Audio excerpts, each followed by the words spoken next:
Hi guys, and welcome back to my channel for this week's movie mystery. This wasn't the video I was planning on doing today. I actually had a whole other video planned, ready to go, everything. But in my many hours of procrastinating doing quite literally everything, I started watching the old series of unsolved mysteries from the late 80s to the early 90s period, and boy did I find a doozy. So today's video is about the disappearance of Adam Hecht, the son of Hollywood movie producer Harold Hecht Sr. Also, I'm sitting on the floor. Thought I'd try something new. It's video 5. Mix it up a bit, you know, featuring my special guest, the blue tack on the wall. Welcome. Like I said, this case was featured on Unsolved Mysteries. The first time it was featured was October 1990, and I believe, I'm not sure though, that it was featured again. I don't know the exact date, but it was when Virginia Madsen was hosting, which is about 1999. But unlike a lot of cases that are featured on Unsolved Mysteries, Adam's feature did not reveal anything new about the case, and there hasn't been a single clue since 1989. There's not a lot out there on this case, so my sources list is going to be a lot smaller than usual. Let's get into it. Adam Arthur Hecht was born on August 6, 1965, the son of Harold Hecht Sr. and Martine Milner. His mother, Martine, was an English actress/model, and she was Harold Hecht Sr.'s second wife. Martine and Harold Sr. had 3 children together: Adam, Harold Jr. and Rebecca, and Harold Hecht Sr. also had 3 children from a previous marriage: Stephen, Alma and Duffy, although these were significantly older than Adam, so they weren't very close with him. Harold Hecht Sr. was a successful film producer in Hollywood who worked with many of Hollywood's greats, including the Marx Brothers, Mae West and Cary Grant. In 1947, he co-founded an independent film production company called Norma Productions with his business partner, Burt Lancaster, whom you may know from films like Gunfight at the OK Corral and Birdman of Alcatraz. Harold Hecht Sr. received an Academy Award for Best Picture in 1965 for the Burt Lancaster Productions film Marty. He was also nominated for Best Picture again in 1959 for Separate Tables, although they didn't win that year. As such, from this success, Adam grew up in a rather wealthy environment in Beverly Hills. The family was apparently very close-knit. Not much is reported about Adam's childhood publicly, but it is reported that his parents separated in September 1974 when Adam was 9 years old. The split seems to have been fairly amicable, at least as far as what was reported, and the family never gave any indication that Adam was particularly distraught about the separation or that his behaviour changed around this time. Adam, after graduating from Beverly Hills High School, seemed to hit that point in life that I'm sure we've all experienced at least once, where you begin questioning just what it is you want in life. What am I gonna do? Who am I? What am I meant for? You know the deal. Adam, being reportedly an exceptional athlete, began making money giving tennis lessons to the rich bougie families of Hollywood. By all accounts, he seemed very happy and successful and was living in his own apartment in Camden Drive in Beverly Hills. On May 26, 1985, however, Adam's father, Harold Hecht Sr., passed away from pancreatic cancer. I couldn't really find out if this was a long-term thing or if it came completely out of the blue, but either way, the family has never really spoken about how Harold's death affected Adam, so I imagine that they don't think that it has much to do with why Adam may have disappeared. By the late 1980s, it seemed Adam had become disillusioned with his life as a Beverly Hills rich boy and seemed to be searching for a meaning in his life. He began trying to understand the lives of those less fortunate than he was. In early 1989, he began volunteering at a mission in Los Angeles, providing hot meals for the homeless people of Los Angeles. He also began visiting the local homeless areas personally, bringing them food and handing it out to people. On the morning of January 10, 1989, Adam and his brother Harold Jr. had arranged to go out for breakfast together. When they entered the restaurant, Harold Jr. noted that there was a man stood outside who was quite clearly homeless. He described him as being African American, large in stature, and with full or partial blindness in one of his eyes. Whilst they were sitting inside the restaurant, mid-conversation, Adam excused himself from the table. Harold Jr. just presumed he was going to the bathroom, but a few minutes later he turned around and saw through the window that Adam was outside talking to this same homeless man. Harold said he was quite surprised and couldn't understand Adam's reason for being out there. When Adam came back to the table, Harold asked him what the 2 men had been talking about, and Adam simply replied, "Nothing." The 2 went back to their breakfast and Harold soon forgot about it. After leaving the restaurant, whilst walking to his car, Harold Jr. turned around and saw that once again Adam was talking to this same homeless man. The man, known only as Tony, although it's believed that probably isn't his real name, quickly struck up a friendship with Adam, and a few weeks later the two had moved in to Adam's apartment in Beverly Hills. Soon after Tony had moved in, Adam brought him to his mother Martine's house for a family dinner. Martine said she was very surprised that Adam would give shelter to a homeless person, and she seemed to find Tony rather odd, reporting that before he began eating his food, he waved his hands over it as if he were blessing it. Still, she maintained that the relationship between Adam and Tony was a very positive one. Not only was Adam providing for Tony, but Tony was also providing for Adam. Adam reportedly told his mother that Tony was helping him to mature as a person. Once the two had become friends, Adam seemed to be spending more and more time out on the streets, often staying out overnight. His family noticed that he seemed to be partaking in mysticism, as they called it, which had been introduced to him by Tony. He had apparently become very interested in meditating and would often go up to the mountains to meditate. Although it's important to note that I only saw this in 1 or 2 sources, it wasn't actually featured on the original Unsolved Mysteries episode, but the sources I did find it in are very, very credible, so maybe it was an afterthought after the episode of Unsolved Mysteries had already been taped. Who knows? He also partook in some kind of an incident with Tony, which Adam likened to a test of endurance, where he held his hand over an open flame, presumably a candle, and held it there for as long as he could take the pain, which must have been quite a while, because it burned and eventually scarred his hand. As you can imagine, his family became very worried about this behaviour. In early June 1989, Harold Jr. and Adam had a very in-depth discussion where Adam opened up about some of the things that he had been struggling with at the time, and Harold noted that he seemed very vulnerable. Harold noted that Adam seemed to be going through a transitional period, as far as what was next for him, which isn't uncommon when you're in your 20s. A few days later, Harold Jr. became concerned when he realised he hadn't heard from Adam in a few days and was unable to get hold of him. He went over to Adam's apartment and Tony answered the door, seemingly drunk. Although he couldn't gain access to the apartment, Tony told him that Adam was not there. Harold then went and told his mother, Martine, about the incident, and she, after also not being able to get hold of Adam, went to visit the apartment. She managed to gain access to the apartment and began looking around for any sign of her son, but it seemed that he had not been there for a while. Tony, however, was still there and was reportedly acting very strangely. Martine said that as she was walking down the corridor, Tony said to her, "Give us a kiss," and tried to wrap his arms around her. When she asked him where Adam was, he replied, "I'm your son." Adam had reportedly last been seen driving away from his apartment on June 7th, 1989. The family noted that Adam's BMW, which he had rented whilst his actual car was being repaired, was also missing.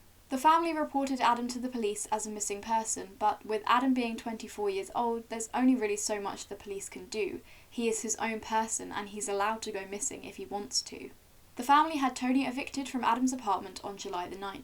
Tony reportedly made no attempts to avoid the police. The police questioned him and he said he had no idea where Adam was and that Adam had given him permission to stay in the apartment. The police obviously didn't believe that Tony was involved in Adam's disappearance, as they soon let him go. Then, around a month after Adam went missing, his BMW was found abandoned on a side street in Beverly Hills not that far from his apartment. The keys were still in the ignition, and Adam's wallet, with his credit cards and $600 in cash, was also found inside the car. The car was covered with leaves and parking tickets, so it had clearly been there for a while. I wonder if there were any dates or anything on those parking tickets that would indicate the earliest that Adam's car could have been parked there. Do they have dates on parking tickets in the US?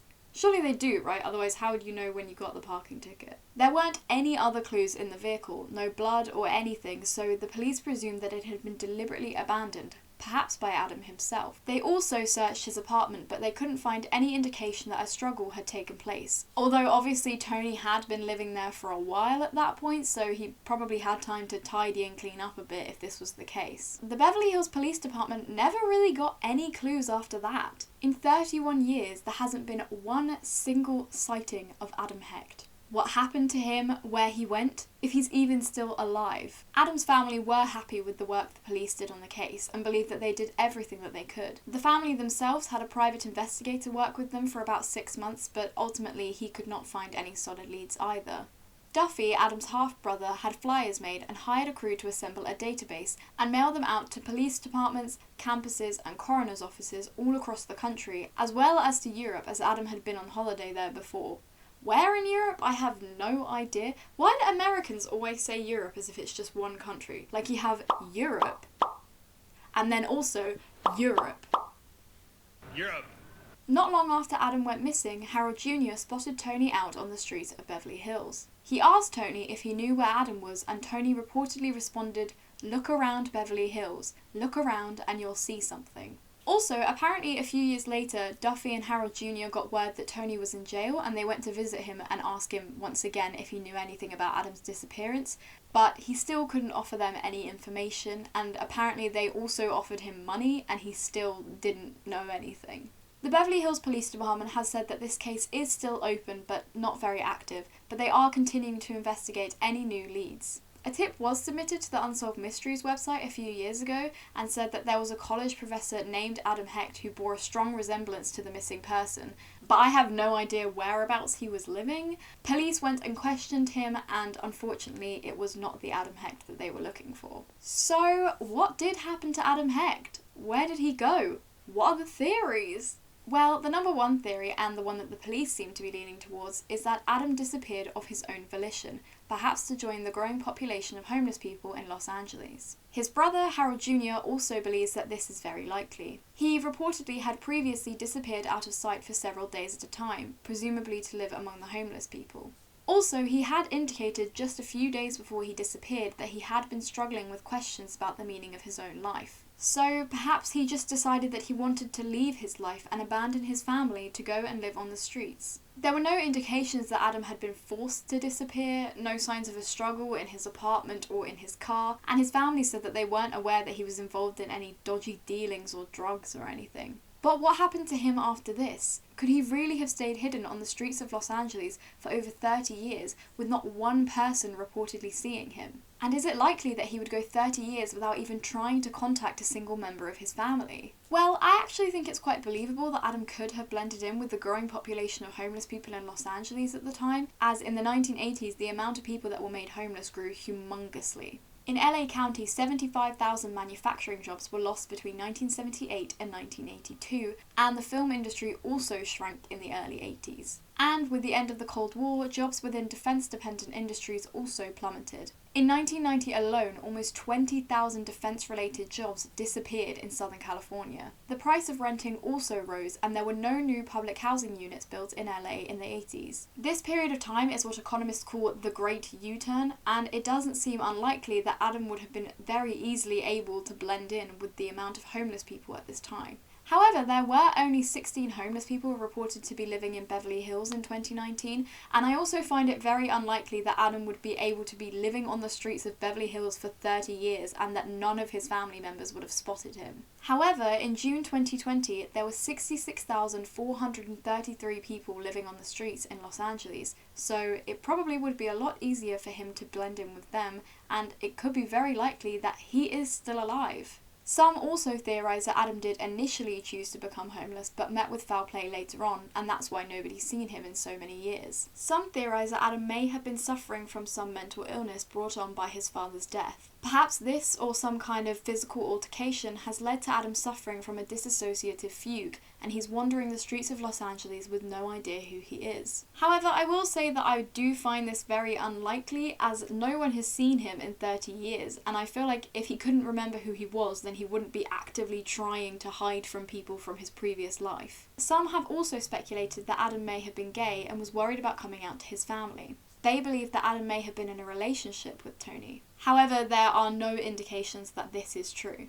Others theorise that Adam may have become involved with drugs and was using Tony as some kind of link to a drug dealer. Perhaps he ran away as he didn't want his family finding out about his drug habit, or perhaps he went to live on the streets as he just thought it would be easier to access drugs from there, or perhaps he was killed by a drug dealer. His family have said that they weren't aware that Adam was suffering from a drug problem, but he also wasn't living with them at the time, so they couldn't rule out this as a possibility. However, why would he be relying on a homeless man for drugs? He's a Beverly Hills rich boy. I'm sure he knows at least one or two drug dealers. Also, if he was addicted to drugs, why would he leave $600 in cash in his car? Surely he would want to use that money to buy more drugs. Some also believe that foul play was involved and that Adam was murdered. Some speculate that Tony may have killed him, perhaps in some kind of ritual sacrifice thing. They argue that this would explain why when Martine went to visit the apartment, he said, "Give us a kiss and I'm your son," because he believed that Adam's spirit was now living inside of him. However, both the police and the family do believe that Tony didn't have anything to do with Adam's disappearance, and I think it's a little offensive to assume that just because Tony clearly wasn't practicing Christianity, that it must mean that he was practicing some kind of voodoo, occult, Satanist ritual kind of thing. Also, I can't think of a single reason why Tony would want to kill Adam. Adam was providing a home and presumably food and other amenities for him. And with Adam gone, Tony would no longer have access to any of these things. Plus, there is no reports that Adam and Tony had a tumultuous relationship, that they argued a lot or anything. It seems that they actually got on very well.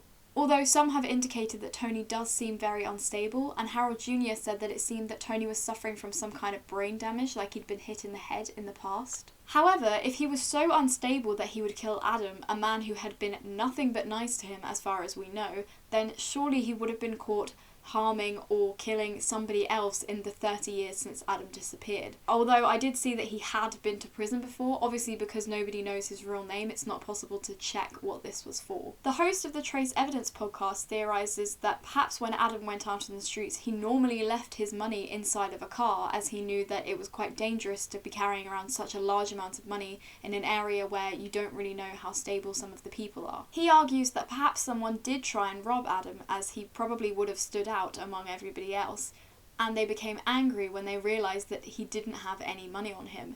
Perhaps they then killed him, either deliberately or accidentally, and buried his body somewhere in the homeless camp where the police would be very unlikely to look. Perhaps this body was later found and the police just presumed he was a homeless man and buried him unidentified. My only qualm with this theory is that I find it a little hard to believe that the police would just happily bury somebody's body without knowing what their name was, or at least trying to look for it at least a little bit. But I don't live in LA, so maybe this is usual practice, maybe this happens a lot, I don't know. Also, if he was killed by a homeless person, then his body would have to be somewhere in LA or Beverly Hills, as a homeless person is very unlikely to have access to a vehicle to take him outside of the area, so surely his body would have been found by now, 31 years later. And also, surely somebody would have been a witness to the murder if that was the case. But also, the fact that not one person has reported seeing him in 30 years does indicate that it's possible that he may be dead. One person who had probably the most extensive article on this case was from a blog called Lost and Found by Crystal Dawn. After talking to Harold Jr. and Duffy, they brought up an entirely new suspect that had never been revealed publicly before, a man called Andrew Gombiner, if that's how you pronounce it. Adam and Andrew had been friends around the time of Adam's disappearance. Andrew was a real estate broker who had apparently been involved in some questionable deals. Harold Jr. said that he believes that Andrew could have scammed Adam out of money, and that Adam had convinced his mother, Martine, to invest $100,000 into some limited partnership apartment complexes that went bust, so Martine lost her entire investment. Some people have speculated that perhaps Adam went to visit Andrew that day and the two got in an altercation, and Andrew killed him either deliberately or accidentally. There's not a lot of evidence to substantiate this though, although there's not a lot of evidence to substantiate any of the theories about this case, because there's just not a lot of evidence, point blank, period. Personally, I'm very interested in the exact location of where Adam's car was found. Everywhere you look online, it's just reported as a side street near his apartment, but I wonder if where the car was parked actually has a lot more significance to the case. I wonder how close this side street is to the mountains or the hills. If Adam did go into the mountains quite regularly, then perhaps he decided that this was where he wanted to disappear, or perhaps he went for a walk in the mountains and got lost or injured somewhere and died of exposure somewhere out there. Or perhaps he may have taken his own life in the mountains and his body has just never been found. It would explain why he left all his belongings in the car. If you were planning on coming back, then surely you would just take all of that stuff with you. I'm not really sure of the terrain of these mountains or hills though, so I'm not sure how likely it is that a body could be out there for 30 years without ever being discovered. Harold Jr. has said that he still sees Tony out on the streets of Beverly Hills from time to time, and the police have also said that they're well aware of Tony's whereabouts. In September 2019, Harold Jr. saw Tony wandering around outside the Beverly Hills Police Department. He spoke with him and said Tony was very polite and could still remember Adam. Harold Jr. asked him when the last time he saw Adam was, and Tony replied, in his apartment. He also asked him if he thought any harm had come to Adam, and Tony replied, I don't think so. Apparently he seemed very sincere in these answers. NamUs, the National Missing and Unidentified Persons System, lists 22 unidentified people whose DNA has been compared to Adam Hecht's, but all were unsuccessful. If Adam is alive today, he would be 55 years old. When he was last seen, he was 5'11", had black hair, hazel eyes, and a burn scar on his right hand from the previous incident. He has links to the Los Angeles and Beverly Hills area and could be living among the homeless. So that's the end of the video. Let me know your theories on what happened to Adam Hecht in the comments below, and also let me know if there's any other cases that you'd like me to cover. If you want to follow me on any of my social medias, they will be linked in the description below, along with my Letterboxd account if you want to see what films I'm watching these days, and all the sources that I used for this video if you fancy some extra reading. Give this video a like if you enjoyed it, please, and subscribe if you want to see more like it, and I will see you next week for another movie mystery. Bye!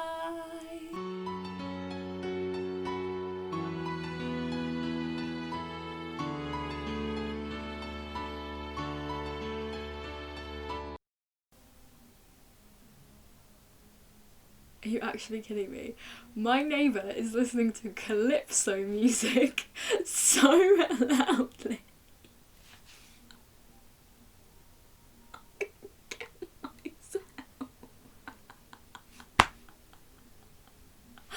Imagine if I put this in the video and I got a copyright strike for the calypso music.